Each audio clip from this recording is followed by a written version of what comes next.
Hi అండి. ఈరోజు డిఫరెంట్‌గా వంకాయ కర్రీ చేశాను. నేను కాదండి, మా వారు కర్రీ ట్రై చేశారు. ఎందుకంటే వంకాయ కర్రీ అంటే తనకు చాలా ఇష్టం. టేస్ట్ అయితే నిజంగా సూపర్‌గా ఉంది. సింపుల్‌గా ప్రాసెస్ చెప్తాను.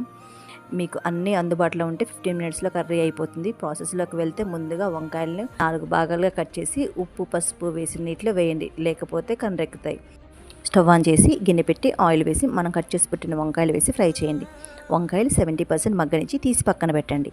అదే బాండీలో ఆవాలు, పచ్చిపప్పు, జీలకర్ర, ధనియాలు వేసి ఫ్రై అవ్వనివ్వండి. ఇవి ఫ్రై అయ్యాక పచ్చిమిర్చి, ఉల్లిగడ్డ వేసి ఇవి కూడా కొంచెం వేగిన తర్వాత అల్లం వెల్లుల్లి పేస్ట్, కరివేపాకు వేసి ఒకసారి కలపండి. 2 టమాటాలను సన్నగా కట్ చేసి ఇందులోనే పసుపు, ఉప్పు, కారం, మసాలా వేసి కలిపి కొన్ని వాటర్ యాడ్ చేసి మూత పెట్టి ఉడికించండి.